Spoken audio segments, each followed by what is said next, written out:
Beat.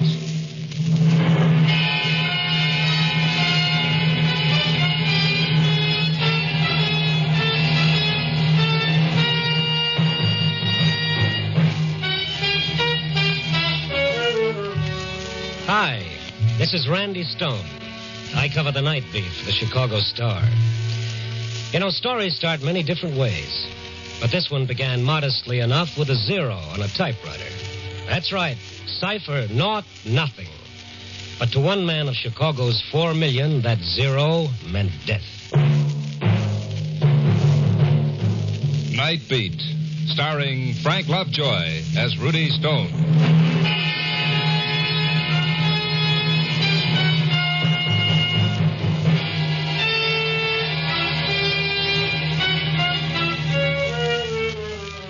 Mine is a funny kind of a job.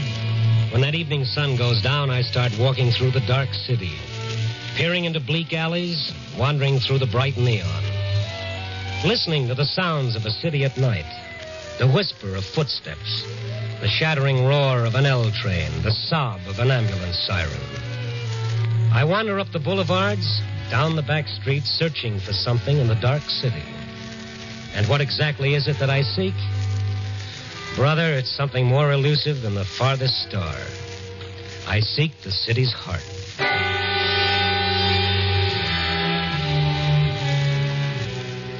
Tonight I must have walked for miles. The cold wind off Lake Michigan ad-libbing with my ribs and the hot breath of my deadline biting into my neck. Then ahead of me I saw that friendly oasis in the darkness, Benny's all-night beanery, otherwise known as Tomaine Junction. Throwing caution to the winds, I started through the door for a cup of coffee. Operator, answer me. Nobody around but Benny polishing the counter. Operator, and this little blonde yapping excitedly into the wall phone near the door. Please hurry. Such devotion, somebody should get that excited over me. Hello, Mrs. Warren. Yes, we were disconnected. Has he come home yet, Mrs. Warren? How are you, Benny? How's the bicarbonate king? Oh, hiya, Randy. You always say that, but you keep coming back. Glutton for punishment. Well, you've got to find him. You've just got to. Get her. What's with her, Benny? No, 25 calls she makes like that. 25 times she gets the same answer. 25 times she comes over to get more nickels. Business is good, huh? A hole in the head. What's in it for me making change all night? Give me some change. Please, Nichols. Lady, sooner or later, I gotta run out. This is it. I gotta have some. I don't make them here, lady. Now, will you then please... Any change, quarters, dimes. Let me take a look, see if I have any. Oh, yes, please do. But hurry. Please hurry. I gotta reach him. Randy, make with the catch. He's passing out. Oh, easy, lady, easy. Out cold. Coffee, Benny, quick.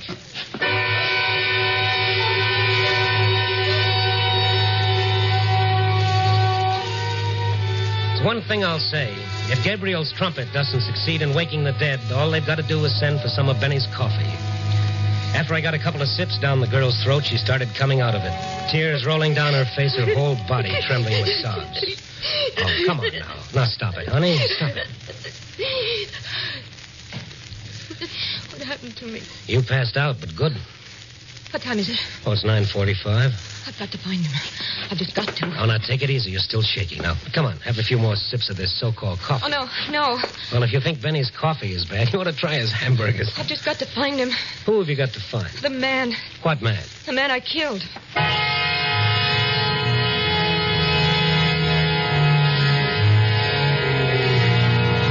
Ask a foolish question, you get a foolish answer. Only before I could ask any more questions, a little lady was on her way out of the place. I looked at Benny just to make sure he'd heard the same thing I had. He'd heard. His mouth was hanging open like somebody had taken out the hinges. I left the beanery and started after the girl. At first, I thought I'd lost her. Then I saw her sagging against the side of a building under the elevator tracks on Dearborn Street. She saw me coming.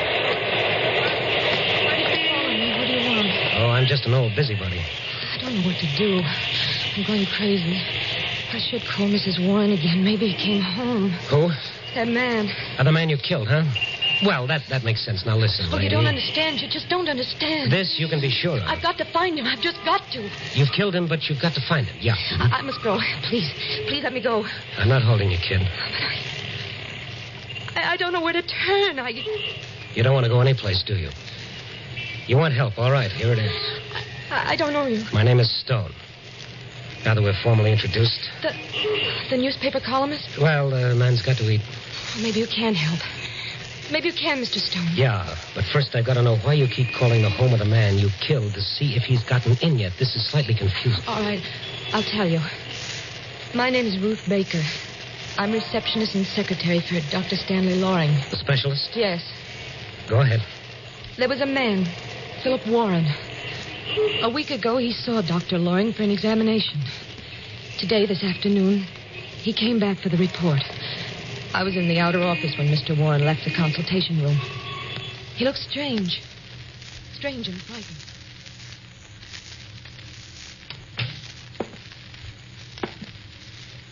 Will you give me a cigarette, Miss Baker? Oh, certainly, Mr. Warren. Here. There's a lighter on the table. Never mind. I don't want a cigarette. Is there anything wrong? Hey, what time have you got? 3:15.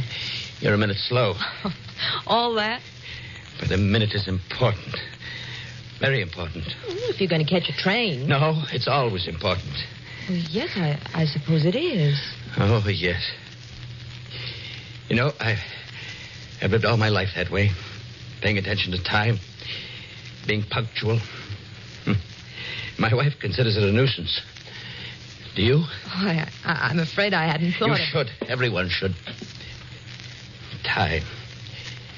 If you thought how many different ways one tells time, it can whisper in an hourglass, or tinkle in the tiny little clock, or it can roar, or... Yes? All my life it's been important to me. Now he won't tell me when. All he says is sometime. That's not fair, Miss Baker. It's not right. Look, Mr. Warren, perhaps you'd better lie down. Oh, no. I've got several things to do. Many things, in fact. I see. You don't. But that doesn't matter at all.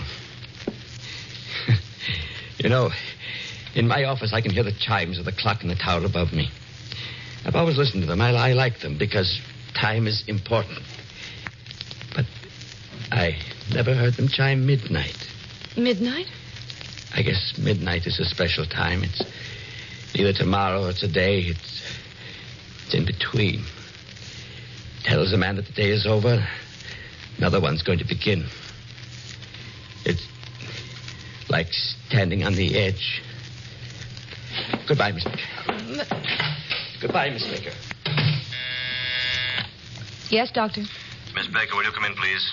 Right away. Warren gone, Miss Baker? Yes, he just left, Dr. Loring. Yeah, that was certainly unexpected.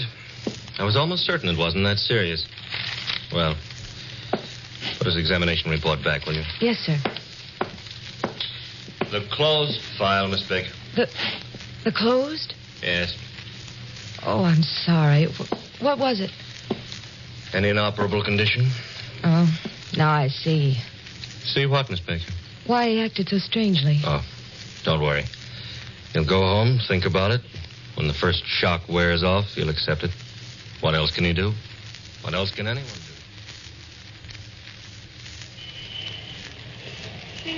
After that, I went back to my desk, Mr. Stone. I was checking my files and Come on, Ruth, what? I made a mistake. A horrible mistake. What was it? Well, when a patient comes in for examination, only Dr. Loring knows his name. The technical laboratory has only a number on a card. Mr. Warren's was 5129. I typed it wrong. I typed 5120. The card number of another patient. It was a mistake. I put Mr. Warren's name under the wrong laboratory number. The number of a man who is going to die. Certainly Dr. Loring will be able to tell if Warren... Well, just a routine checkup would indicate symptoms. It took actual laboratory work to make certain. Oh, I see. He'll kill himself. He's that kind of a man. And if he does, I've killed him, murdered him. And if I don't want to live. I'll kill myself, too. Oh, now, come on. Now, there's no time for that. Does Dr. Loring know? I told him right away. And he tried to reach Warren? Oh, we've been trying since this afternoon. At his home? Everywhere. He must have gone home first because he left his wife a note. Suicide note? Yes. Ruthie, come on, let's go. Well, where? To Warren's home. And if he's not there, well, Chicago's a big city. It'll be tough finding one man among 4 million people. But we can try.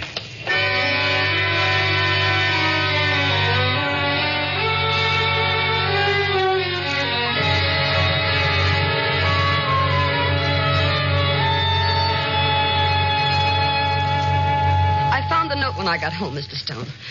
I knew Philip went to see Dr. Loring, but I didn't know... Just the note and nothing else, Mrs. Warren? No, nothing. You called the police right away? Well, of course I did. And you haven't left this apartment? Not for a second. Well, didn't he phone, try to get in touch with you at all? No, Miss Baker, he did not.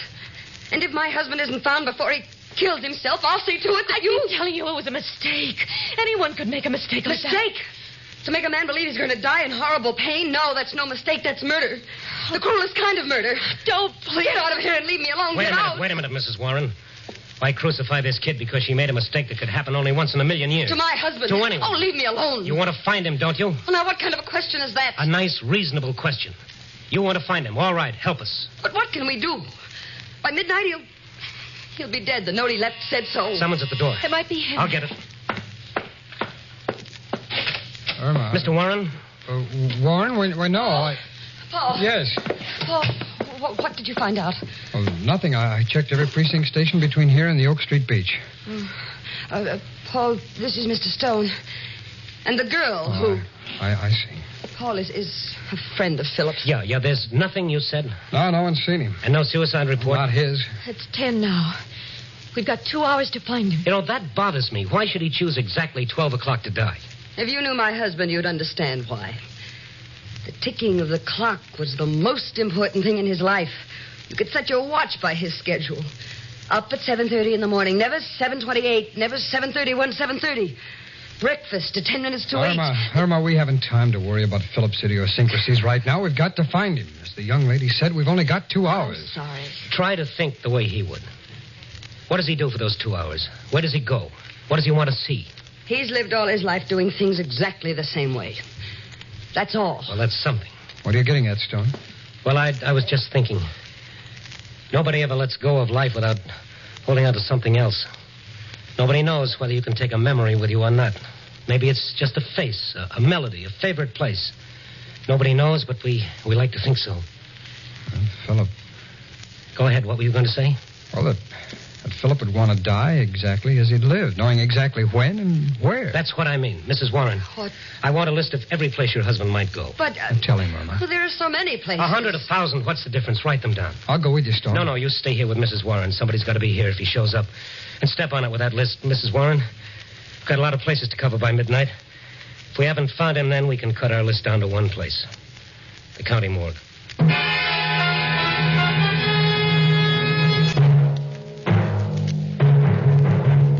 Night Beat stars Frank Lovejoy as Randy Stone.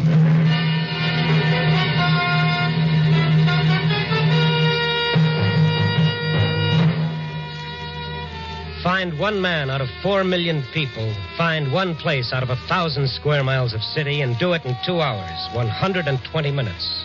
A long chance? Compared to our job, a buck on the Irish sweepstakes was money in the bank. We had 2 things in our favor. One, Mrs. Warren had called the police. 1,000 cops had Warren's description. 2, Warren himself. The way he lived was a clue to the way he might die. On time, punctual. But where? The first place on this list was a little restaurant where he sometimes ate. They knew him there, all right. Mr. Warren? Yes, I know him. Has he been in here tonight? Tonight? Yes, tonight. I see you don't know Mr. Warren very well. Mr. Warren comes here on Tuesday evenings only. This is Monday. Cross off one place. Go to the next. Yes, they knew Mr. Warren. No, he hasn't been in tonight. This is Monday. He comes here only on Fridays. Grab a cab and hurry on. Watching the minutes go by. Watching Ruthie die a minute at a time. Telling her no matter how bad we were doing, the cops would find him for sure. The cigar store, where he stopped for cigarettes, missed him by an hour. The Newsreel Theater. Sure, an old customer, but he comes on Wednesday for the new weekly show. Ruthie wanting to call Mrs. Warren again to see if the police had found him yet, but no time. 40 minutes gone, an hour lost, going down the list. Hey, Ben, late edition, get your paper. Hey, kid. Oh, paper, mister? No, not right now. Listen to me. Every night a man stops by here. His name is Warren. Oh, I know him. What about him? Well, has he been here tonight? Well, sure. Hey, what gives with that guy? What do you mean? Well, any other night he's by here 6 o'clock sharp. Tonight he comes past after 10. Buys a paper, a late edition.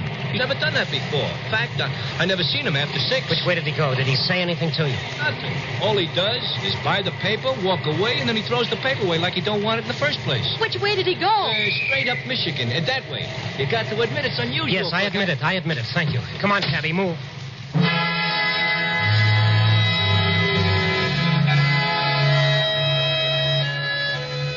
So we went straight up Michigan Avenue that way. All we accomplished was to lose another 5 minutes of our time. And, brother, when it came to time, we were really scraping bottom. Those ever-loving cops were becoming more important by the second. One by one, we kept scratching names off the list. The cafeteria, where he sometimes stopped for coffee, but not tonight.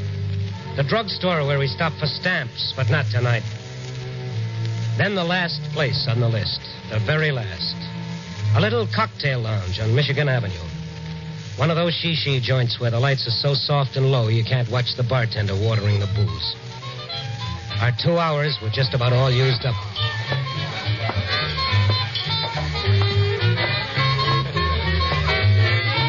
Help you, sir? Oh, pal, if you can, nobody else can. I beg your pardon? I'm looking for a man named Philip Warren. Do you know him? Oh, yeah, quite well. I consider Mr. Warren one of my special customers. Was he here tonight?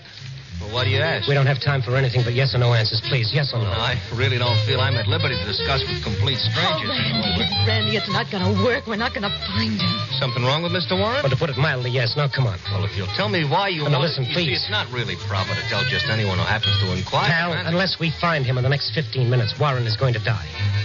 You're joking. Look at this girl here. If Warren dies, she'll... Never mind. Look at her face and tell me I'm joking. Oh. All right. I didn't know. Mr. Warren's a good customer, you know. Two strangers asking. Was he in here, and how long ago? Well, he came in a little while ago. I thought it was strange, you know, because he's late. It always comes in promptly at 5:35. Never mind the details. How long ago? About 10 minutes ago. He sat at the usual place, but then he didn't drink his sherry. You know where he went? No, I don't. Did you see him go? Oh, yeah, I saw him leave. All right, now think. Has he ever said anything about going anywhere from here? No. He was always very quiet. Oh, but I think his office is near here. What makes you think that? Well, he mentioned once he always leaves it at 5:30. I see. Thank you. Where's the phone? Near the entrance. Come on, Ruth. Thank you. What is it, Mr. Stone? What did you think of? You got his home phone number? Oh, yeah. Written down Good. here. Thank you.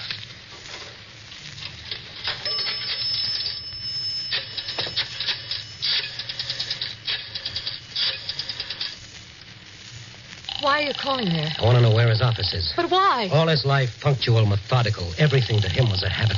Maybe it's a crazy hunch, but I could be right. He could have gone to his office. Yes, you could be right. Come on. Answer. They've got to be there. They said they'd stay. But they don't answer. Ruth, do you remember where his office is? Must be on your records. Oh, I don't remember it. Oh, but we can go and get it. There's no time. Try it again. They're not there. I told them to stay there, the fools. What? The phone directory. Might have a business listing for him. Warren. Paul. Philip Warren. Is it? No, only his home phone, the number I just called. Mr. Stone. What? If Mrs. Warren isn't home, she might have gone to the police. Maybe they found him. That could be it. Keep your fingers crossed that they found him alive.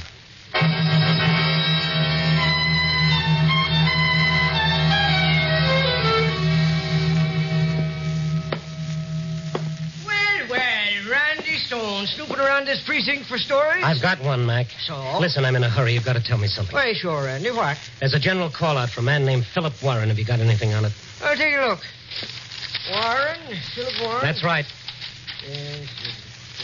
Oh, Mac, come on. No, nothing here on that name, Randy. Nothing. Mac, you're crazy. The call went out this afternoon. Every precinct has got it. Well, this is one of them, but there ain't a thing here. Take a look for yourself. Here's the sheet. No, I'll take your word for it, Mac. Listen, put out a call right away. He's got to be picked up.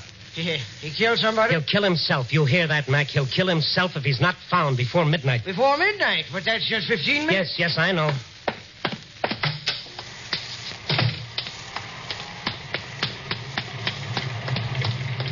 What did they say?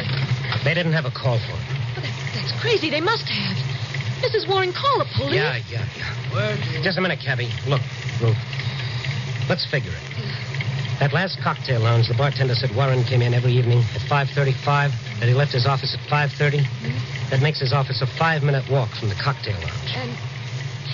And what he said to me, remember? What? He said he liked to sit in his office and listen to the chimes from the tower above his office. Tower? Tower, 5 minutes from that cocktail lounge on Michigan Avenue. Look up the avenue. The Wrigley building. The clock in the Campanile Tower. Ruth, that's got to be it. We've got 10 minutes to get there and find the office. Cabby, Wrigley building, fast.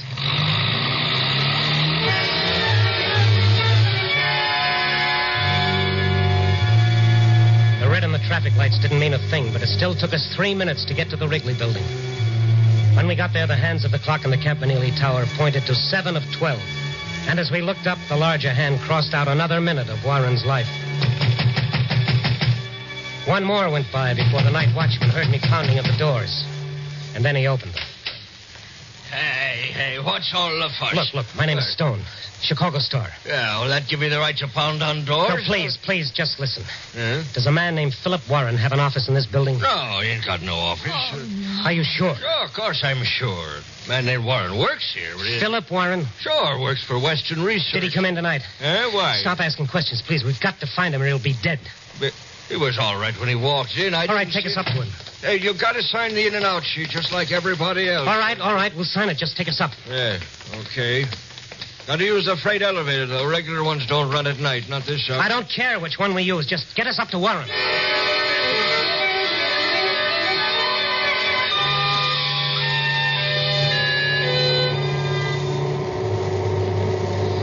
I stopped looking at my watch while that freight elevator droned its deadly way up to the floor where Warren had his office. And then at last, we were there. Western Research office is right down that way. I'll just... You'll call the police. Huh? Call the police. Tell them you're calling for me to get here as soon as they can. Oh, sure, okay. Thank you. Come on, Ruth. There it is. There's no light inside. It's open. There's no one here. Find the light switch. I can't. All right, never mind. I'll light a match. What's the matter? I thought I saw someone at the desk when you lighted that match. All right. Follow me. Look. Mrs. Warren. What are you doing here? Well, I thought of the same thing you did, and I... Herman, you still here? Yes, Paul. Mr. Stone is here, too. Stone? Yes. Turn on the light, Paul. Why wasn't the light on in the first place? Well, we thought if Philip came here and saw a light, he wouldn't come in. That's right, Stone. We called the police. They had nothing yet, so we came here. We thought that... You called the police? We just couldn't stay home and do nothing. The police didn't tell you anything, huh? No, everyone's looking for Philip. I'll ask you nice, Paul. Where is he? I don't understand. Let's stop playing patty cake. Where is he? I tell you, we don't know. Sure you do. Well, you're one of his best friends. Where is he? Come on, give. Well, we don't know where he is. We came here for the same reason You you never did. called the police about your husband like you said. You didn't want them to find him. You're insane, both of you. Come on, Paul, boy. Tell me where he is. I tell you, I don't know. Now, let's try it again. Come on. Stone, you're... Never mind me. Let's stick to the subject of the moment. Where is he? I told you. Where is he? All very neat and clean, wasn't it? Let the old boy kill himself. Just don't do a thing about it. Stop it, Stone, stop it. You tell me when, Paul. How much insurance was he going to leave to your lady friend? You sure it isn't one of those non-cancelable policies, Paul? You know some of them don't pay you off on suicide. Tell me where he is. Tell me. Stop it. Stop it. He's on the tower. He's on the top of the building. I saw him. He's going to jump. Here's your boyfriend, Mrs. Warren. Catch. The tower, Ruth. Come on. The elevator. No time. Tower's only 2 flights up. Come on, I'll need you.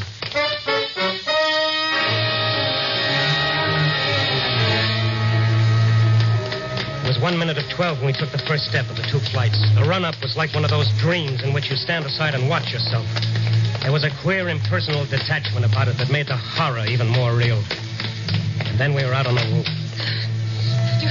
Did you see him? No, not yet. What the... Where? Look. On the tower. Warren! Warren, wait! Warren! Yes, I'll wait. Guess it's not quite time. I've got to finish off the day. You've got to listen to me. You're not going to die. Do you hear me? He said I was, but he wouldn't say when. He wouldn't tell me when. But I know, I can tell you. It's not quite 12, but when it is. Warren, look here. Ruth, make him listen to you.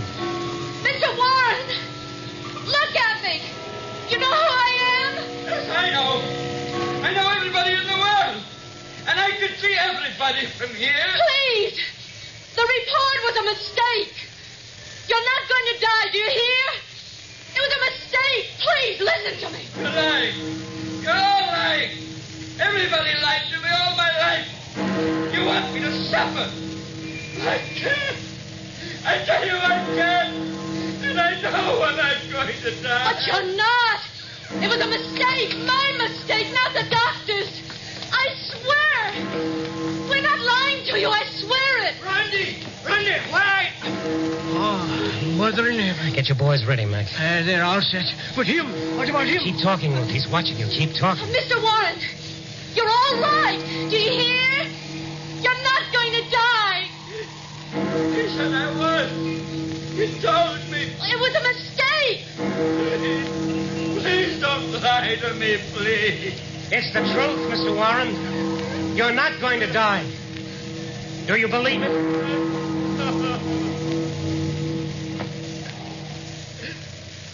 Thank heaven. Thank heaven. You can get him now, Mac. He'll hold on until your boys reach him.